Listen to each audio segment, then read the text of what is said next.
Okay, Assalamualaikum dan selamat malam. Saya Jiha daripada Little Labu.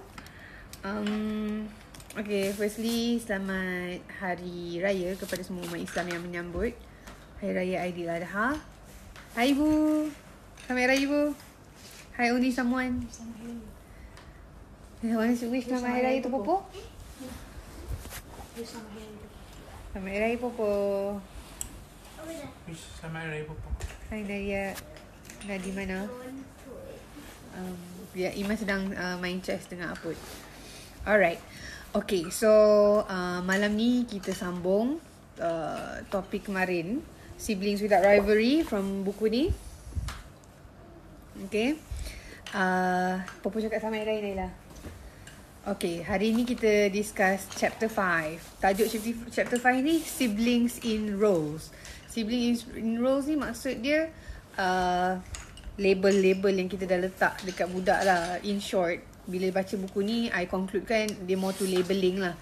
Roles sebab in family biasalah kita akan ada the nakal one, the good one, the kind one, the lemah one, the lembab one, the pandai one, you know. Macam tu kan. Okay, so kita chapter ni dimulakan dengan the writer of the book. I dah cerita kan, buku ni dia tulis dalam bentuk discussion. Sangat best dan tak bosan. Dia bukan dalam bentuk lecture macam buku-buku biasa. Dia dalam bentuk discussion dengan a group of parents in a counselling. And also dalam bentuk komik macam ni. Memang very fun to read. Dia bagi contoh insiden yang situasi yang salah dan macam mana kita nak perbaiki situasi tu.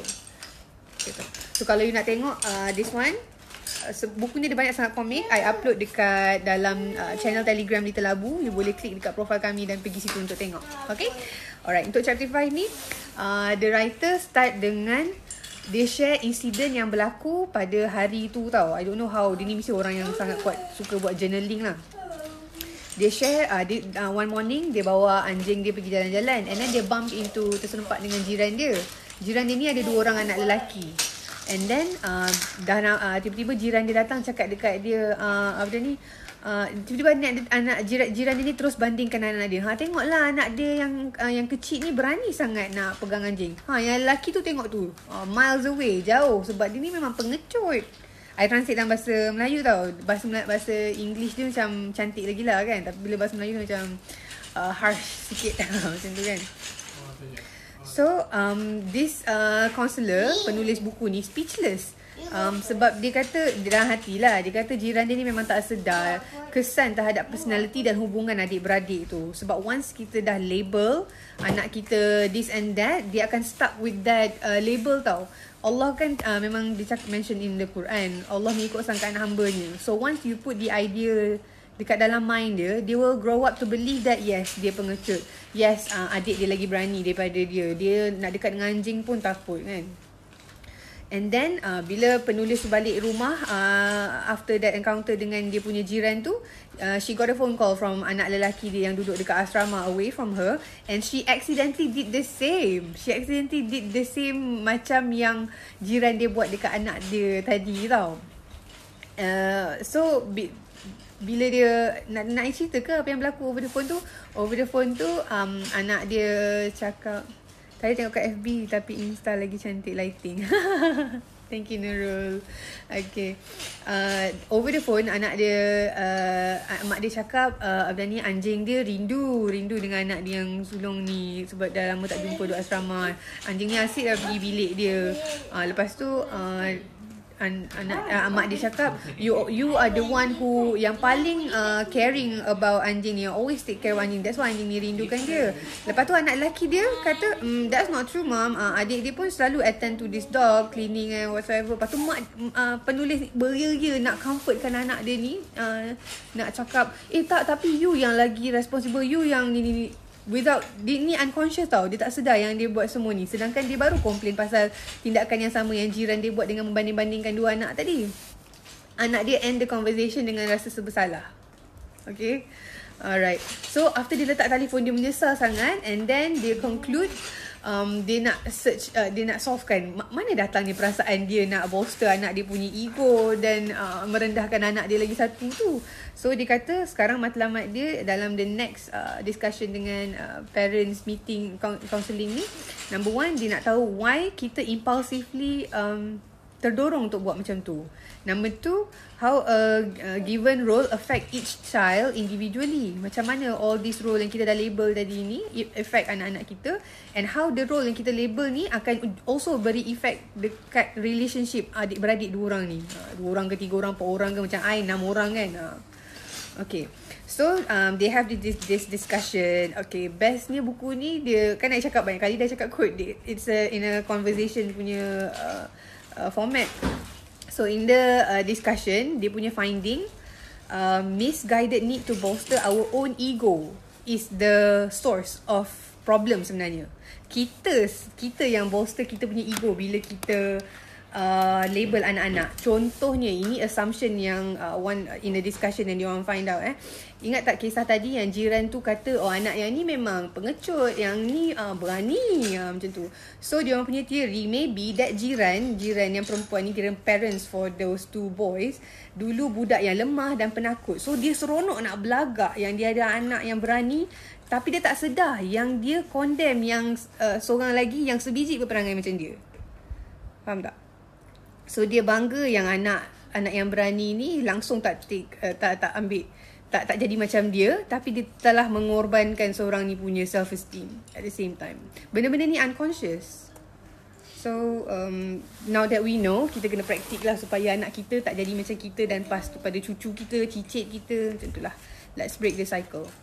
Alright. Seterusnya dia bincangkan, sometimes bukan pasal parents yang label anak, sometimes anak sendiri yang label sesama dia orang. Macam mana tu? Okay. Lepas tu the writer of this book share kisah dia punya own personal experience. Dia kata masa dia ingat lagi perasaan gembira dia masa dia dapat masa the family bought a new mahogany piano. Happy sangat. Dia kata tak sabar nak main. Tapi masa tu dia kecil lagi. And then dia kata dia remember hearing kakak dia main piano. Main piano, dan dia just can't wait for her turn to turn to the age yang appropriate untuk play the piano. And then when the time comes, dia kejap betul ke cerita ni? Okay. And then bila dia main, cikgu dia ni asyik lah cakap, you are my worst student, kau punya main piano ni teruk gila, selalu downkan dia. And then dia sendiri admit she have a rough time try to play that piano, and it took her so long to get it right. Dia struggle, dia mengaku memang dia betul-betul struggle. And then after 1 year, the teacher had a meeting dengan parents dia, and then dia kata dia dah tahu the verdict, dia dah tahu dah keputusan mak ayah dia even before cikgu tu putuskan pun. Sebab cikgu tu every single day yang dia practice dengan cikgu tu, memang cikgu tu always downkan, telling her how bad she is at playing piano. And despite all this, she personally enjoy playing piano walaupun dia struggle. Dia kata dia enjoy, dia seronok sangat. Nampak tak? And then the verdict is out. Parents dia cakap, you're not talented, you're out of piano, we'll find something else for you, probably gymnastic, something like that. So dia grow up to be sampai hari ni pun dia grow up to be dia rasa dia tak talented macam tu kan. Sedangkan that's not the case. That's not the case. Sebab dia even though dia tak gifted or dia bukan fast learner, tapi tak bermakna dia patut stop. Betul tak? Penulis ni cakap penulis ni cakap it would help kalau mak dia masa macam dia flashback balik, now that she know all this, dia tahu yang bukan it's not about dia tak talented ke apa ke, it's not about a person should stop doing what she struggle with ke kan. Rather dia kata supposedly a better situation would be mak dia probably cakap dengan dia, yes, I mean dia acknowledge and reassure her that some people, yes, memang gifted or a fast learner, tapi it doesn't mean we have to stop because your sister talent has nothing to do with you. Kakak kau belajar cepat, you belajar lambat, tapi just never stop and keep going forward lah. Macam tu lah. So make it clear dekat anak-anak kita whether it's dance, drama, poetry, sports are for everyone. And not just reserved for those who have special talent in that area. So anyone can be anything with the right encouragement. Itulah.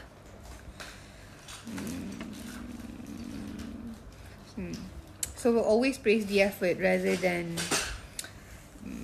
being a critical lah. Jangan kritik dan being judgmental kan. So kelebihan jawapan ni, kelebihan jawapan macam tadi tu ialah yang ibu nak join. Oh ya.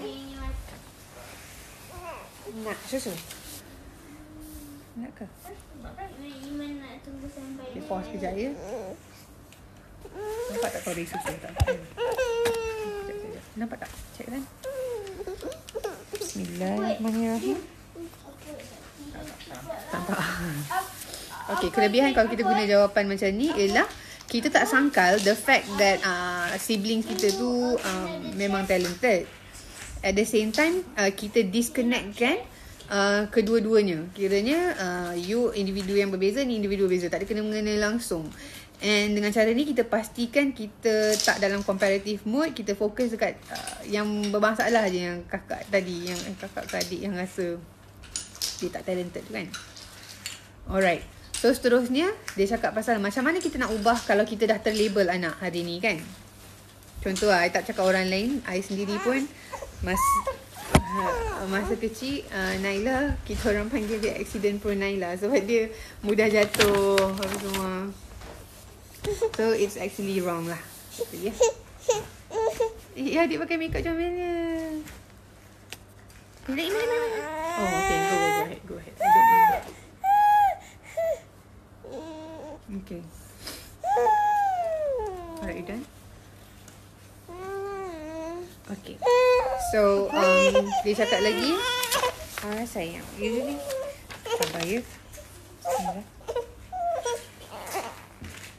Nampak kan? Alright, dia kata don't lock him in his role but treat as if dia dah already out of it.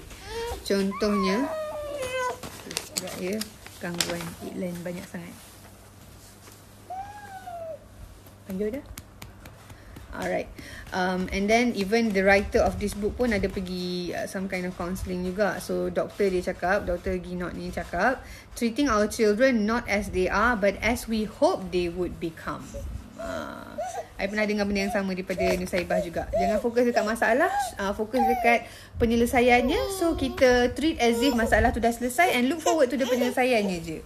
And dia dalam buku ni siap dia ada bagi skrip lagi, depending on what kind of problem we are facing.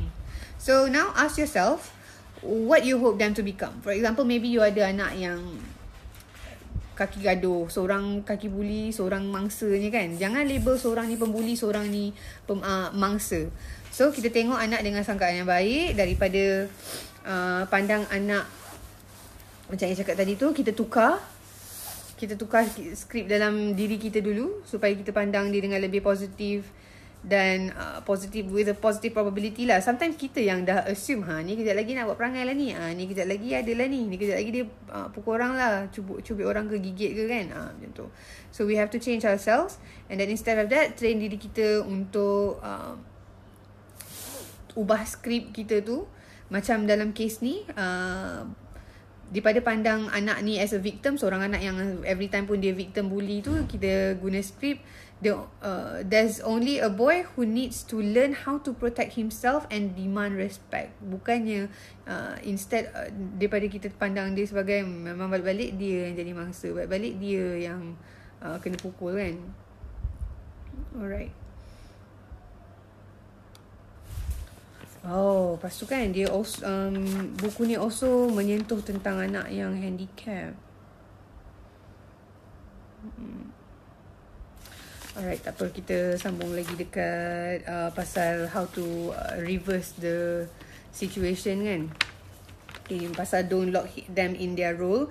So kita guna positive scriptkan keadaan macam tadi. Contohnya benda tu sedang berlaku sekarang ni. Anak kita sedang pukul anak yang seorang lagi. So kita guna script. Bukannya macam mana cakap. Bukannya kita jump asyik-asyik nak pukul orang. Contoh kita jump into that kan. Bila kita berhadapan dengan anak kita yang sedang bergaduh. Instead of that, guna I know you have the ability to be nice. So use it. Kita being suggestive. Kita put the idea in dia punya mind. Yang ada cara lain nak selesaikan masalah selain fizikal, selain bertumbuk. Macam tu. Ataupun use your words to cakap elok. Okay. Mungkin tak applicable untuk some cases. But buku ni dia at the end of the book kat belakang dia ada discuss in depth dengan sangat mendalam contoh-contoh situasi yang abang dengan adik ke, kakak dengan baby ke, macam-macam lah. Nanti I probably can share all these stories or a picture yang ambil gambar daripada buku ni kat Telegram channel so that you guys boleh tengok kat situ. Lagi senang kot sebab nak put it in words agak susah. Alright, dalam orang Melayu ada satu peribahasa kan. Yang ni bukan daripada buku ni peribahasa kita, dalam setandan kelapa mesti ada yang komen. Pernah dengar tak peribahasa ni? Kiranya kita memang dah assume yang kalau anak kau 6 orang mesti ada seorang yang tak menjadi. Anak kau 3 orang mesti ada seorang yang tak menjadi. So get it out of your brain, okay? Everyone is special in their own way and it's not just word, bukan hanya kata-kata kosong. Actually memang kita berpeluang lagi untuk find dia orang punya talent and purpose in this world. Purpose yang penting sekali, purpose. Sebab semua orang memang Allah jadikan ada purpose to give back to the universe. We just have to find it. Alright, bila kita lebihkan dan label seorang anak ni, the responsible one lah, the clean one, the brave one, the handsome one, apa perasaan yang lagi yang kita tak puji secara positif, yang kita angkat secara dengan label positif ni kan. So usually in situation like this, anak yang lain akan automatically pegang label yang opposite daripada yang kita dah labelkan tadi. Paling kesian kalau adik-beradik kembar kan. Ni kembar yang cantik, ni kembar yang mana? Oh, orang tak sebut dia dengan nama. Ni kembar yang cantik. Oh, ni yang slow learner, kembar yang slow learner. Apa perasaan you? So you pegang yang, yelah, once you puji yang kakaknya cantik, obviously yang adiknya pegang title kurang daripada tu kan. Kata oh ni kembar yang pandai, so adik dia kembar yang tak pandai lah. Macam tu kan. So we have to get rid of all this label, sebab ni akan affect dia orang punya pembesaran sampai besar. Once you dah label dia pandai, memang obviously dia akan strive for greatness. Dia akan excel dekat dia punya exam, dia akan excel in career, sebab you dah put it there. Imagine the possibilities kalau kita label semua anak kita dengan all this greatness. It could be that. Sangat possible.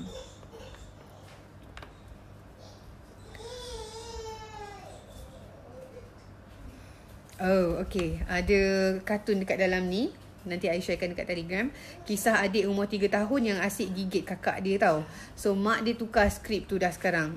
Kalau dulu mak dia masuk je bilik ke walk into the scene yang adik dia dah menggigit tu, mak dia akan cakap, bad girl, you a bad girl, you're not supposed to gigit your kakak. Macam tu kan. And then tak sampai seminit dia buat lagi macam tu. Dia nak susu ke? Ayang ibu. Sekejap Uyu.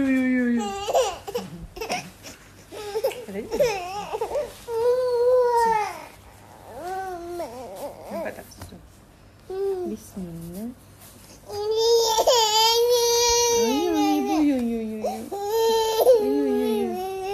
Nak ajak tidur kat atas? Okey lah, ibu dah nak ambil dah. Nak ambil dah. Okay. Alright, sorry, kita sambung. Sambung contoh cerita ni. So tak sampai seminit, budak ni dah menggigit balik. Ni budak umur 3 tahun tau. Dia seronok. Sebenarnya dia suka attention tu. So it has become dia punya nature of relationship dia dengan mak dia. In order to gain attention, dia kena gigit kakak dia, baru mak dia datang menjerit kat dia. Dia sukalah. It bukan a matter of pasal marah ke gembira. Ini pasal attention dia. Sebab dia nak attention. And in this case, dia dapat negative attention lah. Walaupun dia tak tahu nak bezakan the two tu. So, what happened is, dia tukar the script.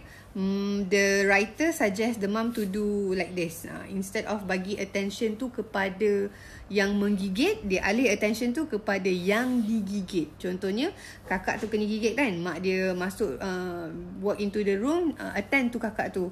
Oh no, adik gigit kakak ya. Kat mana? Tengok mami tengok. Sakit kat mana? Okay, jom kita letak ais dekat sini. Ignore dulu adik yang menggigit tadi tu. Mungkin kita boleh cakap kemudian kan. So adik ni yang tengok, dia tak rasa sebagai it's a success. Dia rasa dia fail to gain attention with dengan cara tu. So lepas ni dia tak buat dalam macam tu. Panjang lagi, menarik lah kalau you tengok daripada komik tu. Jangan use the word bad girl ke apa. Don't label them. Alright, lastly, this topic dia cakap pasal anak yang handicap. Okay, tadi kita cakap pasal parents label anak. Kita dah cakap pasal anak label sesama sendiri sebab dia rasa dia lemah daripada kakak dia ke, dia jealous abang dia lebih talented daripada dia in certain area or certain subject ke kan. Ini macam ni kalau anak kita handicap. Macam mana kalau orang tu ada anak cerebral palsy, orang tu ada anak yang slow learner, anak yang istimewa,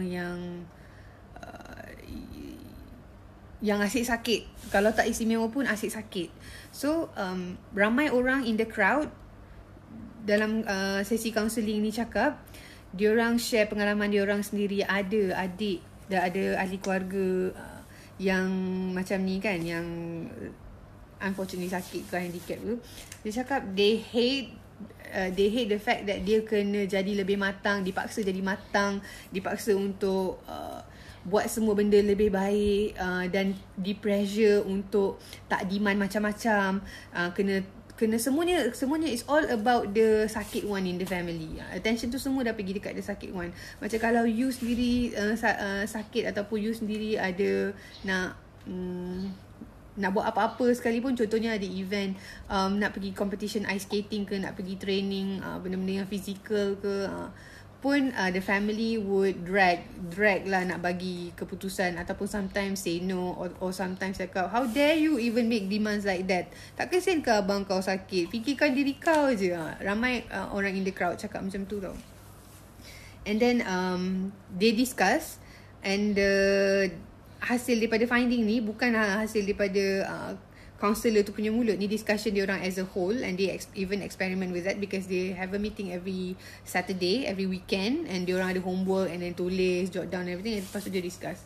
So dia cakap lagi, anak yang handicap, dia stuck in this role, memang bukan no one's fault, memang bukan salah anyone, tapi usually di effect dekat anak normal yang juga macam saya cakap lah, kena matang cepat dan tak boleh demand or complain apa-apa. Tapi solutionnya di sini ialah treat them equally. Susah kan nak treat equally tu. Macam mana nak treat equally tu? So parents have to set the tone. Dia kata berempathy dalam skrip dan suggest solution. Elak skrip judgemental. Contohnya, contoh dekat dalam buku ni dalam bentuk komik, dia tunjuk apa tadi? Dia tunjuk apa yang tunjuk tadi? Dia tunjuk anak yang duduk atas wheelchair, berada dekat outdoor, and then kakak dia nak pass bola dekat dia, bola basketball, and then bola tu terkuat tau. Okay, bola tu terkuat, kena, lepas tu anak yang handicap ni atau mak ni menjerit lah, kenapa baling kuat sangat? Sakit lah baling kuat sangat. Macam tu kan. Lepas tu mak dia approve lah. Kakak kenapa baling sakitkan adik macam tu? Sebab always kita, by nature memang kita akan defend anak yang lebih lemah kan. Macam tu. Instead of doing that, kita treat them equally. Jangan nampak, even though dia lemah duduk atas wheelchair, bukannya dia tak capable untuk apa-apa kan. So instead of that, kita puji kakak tu. Kita puji anak yang handicap, contoh lah kan. Kita specifically comment on, wow, it's a fast ball and yet you can catch it. Okay, dah lah. Okay, alright, sampai sini saja. Like kita kena stop kan. Azia dah nak tidur dah. Okay, thank you so much everyone for watching. InsyaAllah hari esok kalau I tak beraya sangat, I akan sambung chapter 6 InsyaAllah. Alright, jom. Assalamualaikum. Selamat Hari Raya.